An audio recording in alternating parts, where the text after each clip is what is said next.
गांव बसंतपुर, जहां हर सुबह हल्की मिट्टी की खुशबू उठती थी और हर शाम मेहनत की थकान में सुकून होता था। इसी गांव में रहता था सोहन, अपनी पत्नी के साथ। वह एक सीधा साधा किसान था, जिसकी जिंदगी उसके खेतों से जुड़ी थी। मिट्टी उसकी पहचान थी और फसल उसका अभियान। कड़ी मेहनत करके उसने अपने दिन बदले थे। इस बार सोहन की फसल बहुत अच्छी हुई थी, जिसे देखकर वह बहुत खुश था।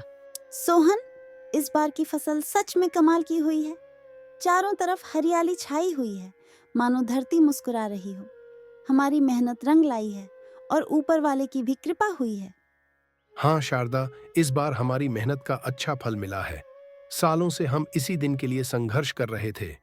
जब यह फसल बिकेगी तो न सिर्फ हमारे हालात सुधरेंगे, बल्कि हमारी जिंदगी भी एक नई राह पर चल पड़ेगी। अब बस कुछ ही दिनों की बात है, फिर सब बदल जाएगा। सोहन, इस बार जो पैसे मिलेंगे उनसे हम एक अच्छा सा घर खरीद लेंगे। हर साल किराए की चिंता से छुटकारा मिल जाएगा। अपनी खुद की छत के नीचे रहने का सुख ही कुछ और होता है। शारदा, मैं समझता हूँ कि अपना घर लेना जरूरी है, लेकिन अगर हम इन पैसों को फिर से खेती में लगाएं, तो अगली बार हमारी फसल और भी अच्छी होगी। तब हम न सिर्फ घर लेंगे, बल्कि अपने सपनों को भी पूरा कर सकेंगे।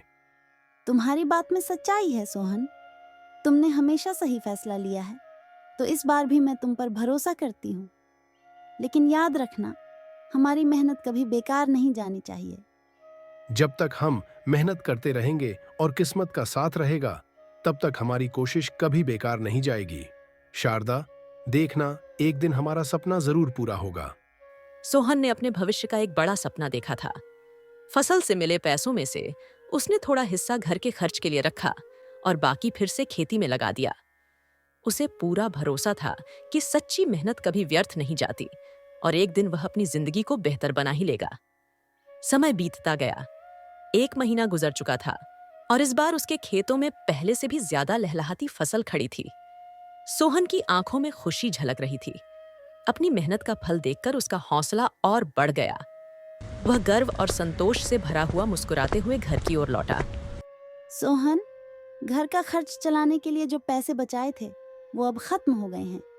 हमें अब कुछ सोचना होगा। राशन भी बस 2-3 दिन का ही बचा है। ऐसे में आगे का इंतजाम कैसे होगा? शारदा, चिंता मत करो। कल सुबह मैं फसल काटूंगा और बाजार में बेचूंगा। हमें अच्छा मुनाफा मिलेगा और फिर पैसों की कोई कमी नहीं रहेगी। तब तुम बेफिक्र होकर जितना चाहो उतना राशन खरीद लेना। सब ठीक हो जाएगा। ठीक है, मैं तुम्हारी बात मानती हूँ, लेकिन दिल में अजीब सी बेचैनी हो रही है। बस ऊपर वाले से दुआ है कि सब अच्छा हो। शारदा, हमने मेहनत की है और मेहनत का फल कभी बेकार नहीं जाता। ऊपर वाला हमारे साथ है। देखना, हमारे अच्छे दिन जरूर आएंगे। दिन भर खेतों में मेहनत करने के बाद सोहन रात को थक कर खाना खाकर सो गया। अक्सर जब इंसान सबसे ज्यादा खुश होता है, तब किस्मत उसकी परीक्षा लेती है। उस रात आसमान में घने बादल छा गए। बिजली कड़की और तेज बारिश शुरू हो गई।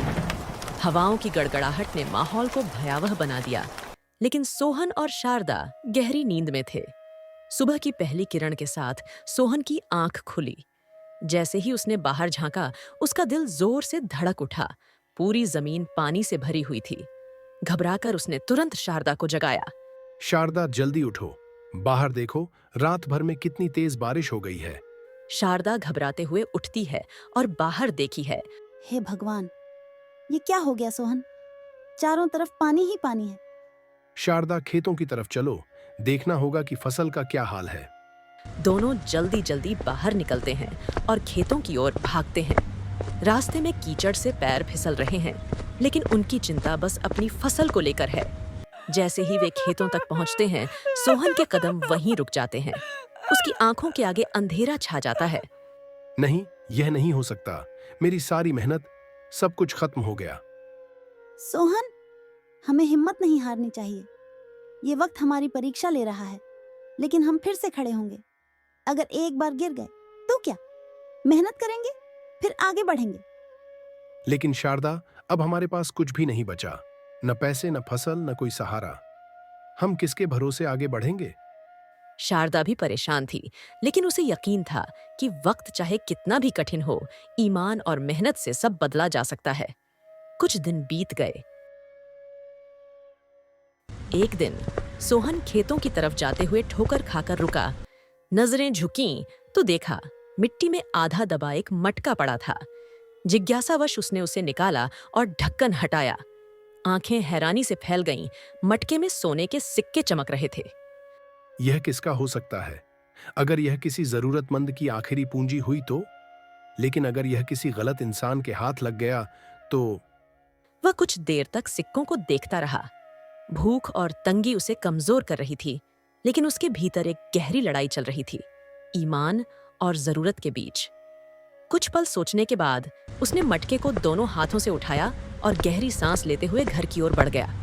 उसके कदम तेज थे, लेकिन मन में अब भी उथल-पुथल मची थी। सोहन तेजी से घर पहुंचा। शारदा, मुझे तुमसे एक जरूरी बात करनी है। क्या हुआ सोहन? तुम बहुत परेशान लग रहे हो। कहीं खेत का कोई नया संकट तो नहीं आ गया? नहीं, खेत की बात नहीं है। आज जब मैं घर लौट रहा था तो रास्ते में मुझे एक मटका मिला जिसमें सोने के सिक्के भरे हुए हैं। सोने के सिक्के? ये कहाँ से आया? क्या तुमने किसी को वहां आसपास देखा? नहीं, वहां कोई नहीं था। ये बस ऐसे ही पड़ा था। कुछ पल के लिए मैं भी सोच में पड़ गया कि इसे रख लूं या नहीं। लेकिन शारदा, यह हमारी मेहनत की कमाई नहीं है। यह किसी और की अमानत है। अगर हमने इसे रख लिया तो यह बेईमानी होगी। सोहन, हमारी हालत भी तो देखो। घर में अनाज नहीं बचा, पैसे खत्म हो चुके हैं और अगली फसल तक हमें न जाने कितनी मुश्किलों का सामना करना पड़ेगा। मुझे पता है शारदा, लेकिन अगर हमने किसी और का हक छीन लिया तो हमारी मेहनत का क्या मोल रहेगा? हम हमेशा ईमानदारी से जिए हैं, तो अब अपने सिद्धांतों से पीछे कैसे हट सकते हैं? तुम सही कह रहे हो सोहन। ये सोना हमारा नहीं है। हमें इसे इसके असली हकदार तक पहुंचाने की कोशिश करनी चाहिए। कठिनाइयां हमारी परीक्षा ले रही हैं, लेकिन हम अपनी सच्चाई से पीछे नहीं हटेंगे। शारदा, हमारी ईमानदारी और मेहनत के आगे कोई भी मुश्किल ज्यादा देर तक टिक नहीं सकती। हमें बस अपना हौसला बनाए रखना है। देखना, यह कठिन समय भी गुजर जाएगा और हम पहले से भी ज्यादा मजबूत होकर उभरेंगे। सोहन ने जरूरत से पहले ईमान को चुना, क्योंकि उसे भरोसा था कि सच्ची मेहनत का फल देर से ही सही, लेकिन ऊपर वाला जरूर देता है। वह घर के बाहर आकर गहरी सांस लेता है। उसके मन में अभी भी सिक्कों को लेकर उथल-पुथल मची हुई थी। तभी दूर से रघु आता दिखा। उसके चेहरे पर चिंता की लकीरें साफ नजर आ रही थीं। वह धीरे-धीरे चलता हुआ सोहन के पास पहुंचा और बोला, सोहन भाई, जरा मेरी बात सुनो। अरे रघु, आओ बैठो। बड़े दिनों बाद आए हो, सब ठीक तो है? सोहन भाई, बहुत बड़ी मुश्किल में हूं। समझ नहीं आ रहा कि क्या करूं, किससे मदद मांगूं। सोचा तुम्हारे पास आकर अपनी परेशानी कहूं। क्या हुआ रघु? कैसी मुसीबत आ गई? इस बार की बारिश ने मेरी पूरी फसल तबाह कर दी। खेत में एक भी दाना नहीं बचा। घर में जो थोड़ा बहुत अनाज था वह भी खत्म होने को है। बच्चों के लिए खाना जुटाना मुश्किल हो गया है और अगले सीजन की फसल के लिए बीज खरीदने तक के पैसे नहीं हैं। रघु, मैं तेरी तकलीफ समझ सकता हूं। सच कहूं, इस बार हालात सबके लिए मुश्किल हैं, लेकिन कोई ना कोई रास्ता तो निकालना ही होगा। तूने किसी से उधार लेने की कोशिश की? किससे मांगता सोहन? गांव में हर किसी की हालत खराब है। जो थोड़ा बहुत देने लायक थे वे भी अगले सीजन तक इंतजार करने को कह रहे हैं। ये मुश्किल वक्त सिर्फ तेरा नहीं, हम सबका इम्तिहान ले रहा है। सोहन भाई, मुझे कुछ दिनों के लिए 10 सोने के सिक्के उधार चाहिए। जैसे ही हालात ठीक होंगे मैं लौटा दूंगा। रघु, मेरे पास खुद कुछ नहीं बचा। तुझे क्या ही उधार दे सकता हूं? सोहन भाई, अभी थोड़ी देर पहले मैंने तुम्हें बाजार से लौटते देखा था और तुम्हारी बीवी कह रही थी कि तुम्हें रास्ते में एक मटका मिला है जिसमें सोने के सिक्के थे। अगर सच में तुम्हारे पास कुछ नहीं होता तो मैं तुझसे मांगने आता ही नहीं।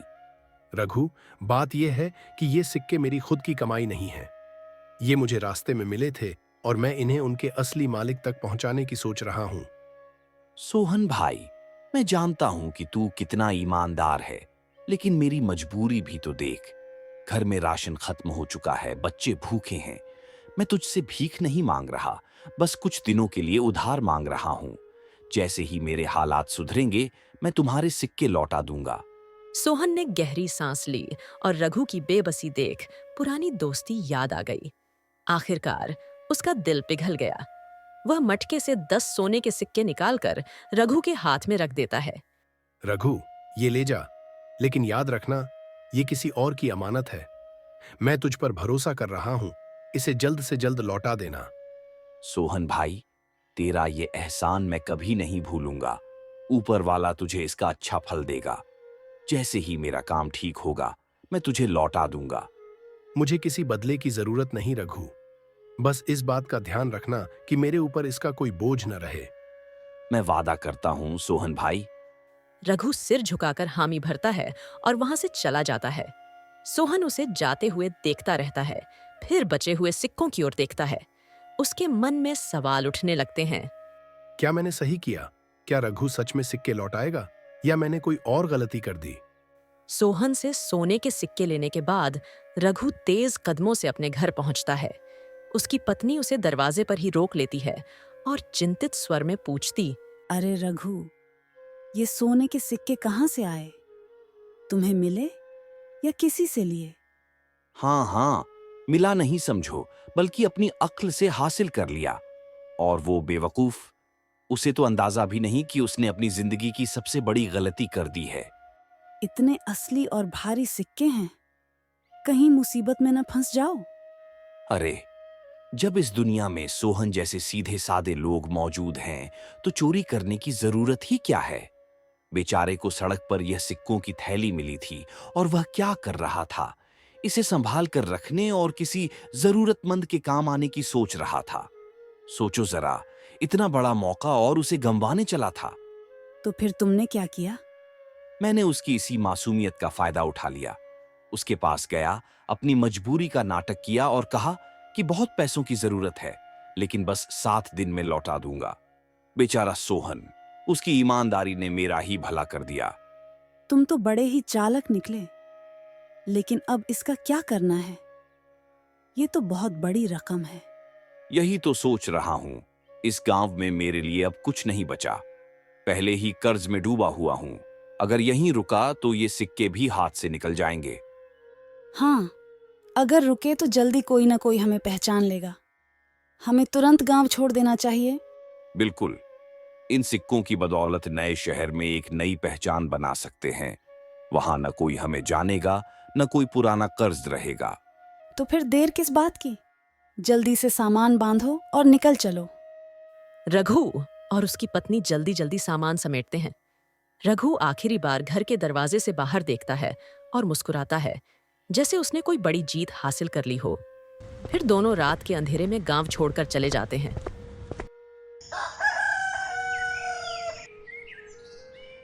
7 दिन बीत जाते हैं। सोहन को पूरा विश्वास था कि आज उसे उसके दिए हुए 10 सोने के सिक्के वापस मिल जाएंगे। लेकिन जैसे ही वह रघु के घर पहुंचता है, उसके पैरों तले जमीन खिसक जाती है।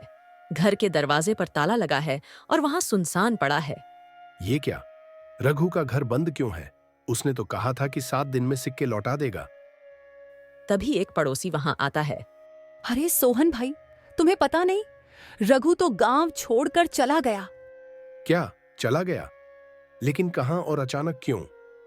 अचानक नहीं सोहन भाई, रघु पर बहुत कर्ज था।